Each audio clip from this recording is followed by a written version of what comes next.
Skin మొహం మీద ఉన్న మంగుమచ్చులకి laser treatment. Your skin and hair care just a phone call away. Benefit షోలు వేసుకోవడానికి ప్రత్యేకమైన అనుమతులు ఇచ్చింది నా ప్రభుత్వమే కదా, మా ప్రభుత్వమే అధ్యక్ష. సినీ పరిశ్రమను ప్రోత్సహించాలనే మా విధానం. ప్రోత్సహించే క్రమంలో తెలంగాణ ప్రజల ప్రాణాలు తీసుకుంటే కూడా వాళ్ళని ఏమనొద్దానంటే మీరు లా చేయండి అధ్యక్ష. మరి స్టేట్కు లా అథారిటీ ఉందో లేదో నాకు తెలియదు, కానీ star, film star, super stars or political stars is having some special privilege. If they murdered anyone also we need not to prosecute or otherwise we need not to book any case against these personalities అని మనం మీరు చట్టం చేస్తా అంటే సినీ ప్రముఖులకు కానీ రాజకీయ ప్రముఖులకు కానీ స్టార్లని ఫీల్ అయ్యే వాళ్ళ పట్ల ప్రత్యేకమైన చట్టం ఉంటుంది. వాళ్ళ మీద కేసులు పెట్టొద్దని మీరు ఏమైనా చట్టం చేస్తే ఆ చట్టం అమలు చేస్తాం అధ్యక్ష. ఈ రోజున్న డాక్టర్ బాబాసాహెబ్ అంబేద్కర్ ఇచ్చిన చట్టం ప్రకారము దీనికి కారణమైన వాళ్ళను ప్రత్యక్షంగా పరోక్షంగా కారణమైన వాళ్ళందరి మీద కేసులు కట్టి పోలీసులు విచారణ చేయాల్సిందే, బాధితులను శిక్షించాల్సిందే అధ్యక్ష. సో ఈరోజు ఆ కుటుంబాన్ని ఆదుకోవడానికి ఈరోజు కూడా ఆర్థికపరమైన విషయాల్లో కానీ దీంట్లో కానీ వాళ్ళు ఎవరు పెద్దగా ఆసక్తి, కనీసం సినిమా వాళ్ళు ఒక్కరోజు అతను పొయ్యి వస్తే సినీ ప్రముఖులందరూ అతని ఇంటికి వెళ్ళి అతనికి మొత్తం ఏదో కాళ్ళు చేతులు యాక్సిడెంట్లో పోయినట్టు కన్నీళ్లు గారుస్తారు. ఈ సినీ ప్రముఖులు ఒక్కరైనా హాస్పిటల్కి పోయినరా అధ్యక్ష? నేను సూటిగా తమ ద్వారా సినీ ప్రముఖులను నేను అడుగుతున్నా అధ్యక్ష.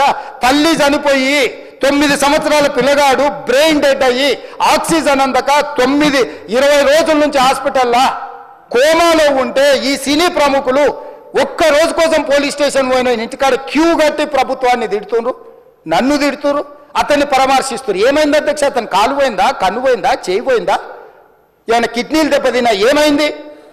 అతన్ని ఇంతమంది సినీ ప్రముఖులు పరామర్శించారు, కలిసిండ్రు, అభినందించారు. కానీ ఆ పిల్లగాన్ని కనీసమన్నా పరామర్శించడానికి సినీ ప్రముఖులు ముందుకు రాలేదంటే సినిమా ఇండస్ట్రీలో ఉన్న ప్రముఖులు ఏం ఆలోచన చేస్తుండ్రో, ఏం కోరుకుంటుండ్రో నాకైతే తెలియదు. అలాంటిది ఇలా 15 రోజులు కూర్చున్న తర్వాత మీరు ఇలా అన్నారంట, మీరు అలా అన్నారంట, కాళ్ళు చేతులు విరిగిపోతే పర్లేదు అన్నారంట అంటే డెఫినెట్లీ చాలా బాధ వేస్తుంది. అందులో ఏంటి ఒక నేషనల్ మీడియా ముందు ఇలా మాట్లాడతాం అనేది నా క్యారెక్టర్ అసాసినేట్ చేశాడు కదా దేశం ముందు. అరే నేను కష్టపడిందే ఈ 3 ఏళ్ళు తెలుగు వాళ్ళకి. నా ఆడియో ఫంక్షన్ చూడండి నేనేమన్నాను, నా సినిమా చూడండి అది అన్నాను, నేనేమన్నాను, అరే మన తెలుగు వాళ్ళు పరువు తీసి ఎక్కడో నిలబెడదామని ఒక అటెంప్ట్తో చేశాను. అలాంటిది నేను అంత ప్యూర్ ఇంటెన్షన్తో చేస్తే నేను ఇలా చేశాను అలా చేశాను, నా మీద ఫాల్స్ ఎలిగేషన్ నాకు ఎంత బాధ వేస్తుంది. This is personally I mean to nobody, I respect everybody. నేను అసలు ఇది ఏం పర్సనల్ అటాక్ కాదు, ఏమీ కాదు. నేను జస్ట్ నా గురించి ఫామ్ అవుతున్న ఇన్ఫర్మేషన్ పీపుల్కి చెప్దామని, ఇలా జరుగుతుంది, ఇది నిజం కాదు, దయచేసి అర్థం చేసుకొని చెప్పడానికి. అండ్ నేనేదో ఇర్రెస్పాన్సిబుల్గా థియేటర్కి వెళ్ళిపోయాను, పర్మిషన్ లేకుండా వెళ్ళిపోయాను అనేది అబ్సల్యూట్లీ ఫాల్స్ ఇన్ఫర్మేషన్. అలాంటిది ఏమీ లేదు. థియేటర్ వాళ్ళు పర్మిషన్ సార్ట్అవుట్ చేసుకున్నారని చెప్పి మేము అక్కడికి వెళ్ళాం. అక్కడికి వెళ్తే పోలీసులే క్లియర్ చేస్తున్నారు అక్కడ. So it is understood that everything is sorted. నేను వాళ్ళ డైరెక్షన్లోనే వెళ్తున్నాను. అండ్ ఏంటి వాళ్ళు ఒకవేళ నిజంగా పర్మిషన్ లేకపోయి ఉంటే చాలాసార్లు వాళ్ళు చెప్తారు, సార్ మీ పర్మిషన్ లేదంటే మేము రెండట్టు వెళ్ళిపోతాం.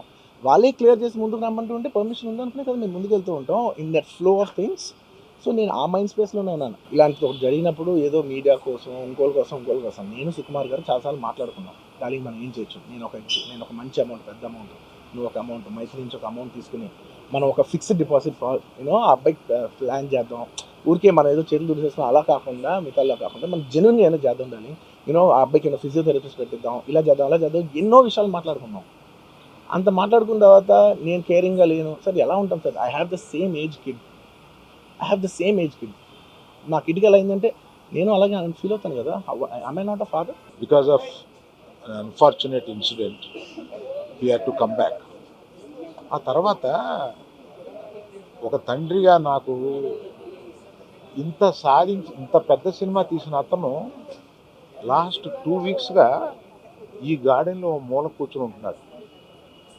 రోజు ఆ పైన ఉంటున్నాడు, లేకపోతే ఇక్కడ ఉంటున్నాడు. నేను ఒకసారి ఈ గార్డెన్ దగ్గరికి వచ్చి, ఏంటయ్యా ఇట్లా ఉంటావు నువ్వు, వెళ్ళి ఫ్రెండ్స్ దగ్గరికన్నా వెళ్ళు, లేకపోతే ఏదైనా ఊరన్నా వెళ్ళు, ఏదైనా బ్రేక్ తీసుకో, ఇందులోనే ఉండి నువ్వు ఇట్లాగా మరోజుగా ఇలా కూర్చుని ఉంటావు, దేశం అంతా నీ సినిమాని సెలబ్రేట్ చేసుకుంటుంటే నువ్వు ఇట్లా కూర్చుని ఉంటావు అంటే సో అన్ఫార్చునేట్ ఇన్సిడెంట్ కరెక్ట్గా ఇప్పుడు జరిగింది. We don't know why, but the nature did it like that, let me take it, తర్వాత ఎప్పుడైనా వెళ్తాలే అని ఢిల్లీలో సెలబ్రేట్ చేస్తామని, బీహార్లో సెలబ్రేట్ చేస్తామని, బాంబేకి ఒక ప్రెస్ మీట్కి రమ్మని, ఇట్లా రకరకాల సెలబ్రిటీ ఇవన్నీ వస్తున్నా కూడా it is not the time.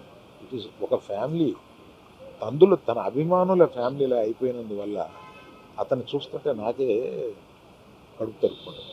మేము ఎటువంటి మనుషులు అనేది పబ్లిక్ మీకు తెలుసు, మీరు చూస్తున్నారు, మమ్మల్ని అందరినీ చూస్తున్నారు. మేము మీ కళ్ళ నుంచి ఎవరూ తప్పించుకోలేము. అటువంటిది ఇటువంటి ఒక ఫాల్స్ ఇన్ఫర్మేషన్ తోటి ఒకరు మాట్లాడుతుంటే అది బాధేసింది వాళ్ళు చూస్తే. కనుక ఈ క్లారిఫికేషన్ ఇవ్వాలని అతను అన్నప్పుడు తప్పనిసరిగా ఈ క్లారిఫికేషన్లో లీగల్ అబ్జెక్షన్స్ ఏమైనా ఉన్నాయని కనుక్కొని లేవని తెలిసిన తర్వాత ఈ క్లారిఫికేషన్ ఇచ్చారు. అల్లు అర్జున్ వ్యవహారం దాని మీద కూడా మాట్లాడింది ముఖ్యమంత్రి. ఇవాళ మాకు మైక్ అడిగితే ఇయ్యడు, ఎందుకంత భయమే మాకు మైక్ అడగడానికి? సరే, దాన్ని మేమేమి సమర్థించలే. అక్కడ ఒక మహిళ చనిపోవడం అది బాధాకరం, విచారకరం. దాన్ని కూడా బీఆర్ఎస్ పార్టీ ఖండిస్తూ ఉంది. నువ్వు ఇంత మాట్లాడుతున్నావు కదా, మరి చట్టం ఇవాళ కాంగ్రెస్ పార్టీకో రేవంత్ రెడ్డికి చుట్టమైందా? నీ సొంత ఊరు కొండారెడ్డిపల్లిలో సాయిరెడ్డి అని మాజీ సర్పంచ్ నీ తమ్ముళ్ళ వల్లనే ఆత్మహత్య చేసుకుంటున్నా, నీ తమ్ముళ్ళ వేధింపుల వల్ల చనిపోతున్నా అని సూసైడ్ లెటర్ రాస్తే నీ తమ్ముడిని ఎందుకు అరెస్ట్ చేయవని నేను అడుగుతా ఉన్నా. నీ తమ్ముడికో రూలు, ప్రజలకో రూల్ ఉంటుందా? నీ తమ్ముడిని ఎందుకు అరెస్ట్ చేయలేను? నీ తమ్ముడి విషయంలో కాంగ్రెస్ పార్టీకి నీ తమ్ముడికి నువ్వు ముఖ్యమంత్రి ఉన్నావు కనుక చట్టం చుట్టమైందా? కనీసం ఎఫ్ఐఆర్ కూడా నమోదు చేయలేదు, కేసు నమోదు చేయలేదు. వాళ్ళను బెదిరించి భయభ్రాంతులకు గురి చేసినావు కదా. నువ్వు ఏదో బాగా ప్రేమ ఉన్నట్టు మాట్లాడుతుండు. మరి ఒక గిరిజన విద్యార్థి వాంకిడి హాస్టల్లో నీ ప్రభుత్వం అన్నం పెట్ట చేత కాకపోతే విషాహారం తిని శైలజ అనే అమ్మాయి 10-12 రోజులు నిమ్స్ ఆసుపత్రిలో చావుతో కొట్టుమిట్టాడి పోరాడి శ్వాస విడిచింది. మరి ఆ శైలజను పరామర్శించడానికి రేవంత్ రెడ్డికి ఒక్క నిమిషం టైం దొరకలేదా? నీ మంత్రులకు ఒక్క నిమిషం టైం దొరకలేదా? చివరికి అమ్మాయి చనిపోతే అంత్యక్రియలకు కూడా వెళ్లకుండా మా ఎమ్మెల్యే గారు కోవా లక్ష్మి గారిని అర్ధరాత్రి 12 గంటలకు అరెస్ట్ చేసినావు కదా రేవంత్ రెడ్డి. ఇదా నీ ప్రజాపాలన? పెద్ద నీకేదో ప్రేమ ఉన్నట్టు మాట్లాడుతున్నావు.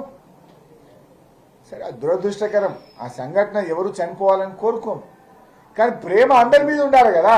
నీకు అవసరమైతే ప్రేమ, లేకపోతే విషమా? సుమన్ టీవీలో మీ పర్సనల్ అండ్ బిజినెస్ ప్రమోషన్స్ కోసం కింది నెంబర్కి కాంటాక్ట్ చేయండి.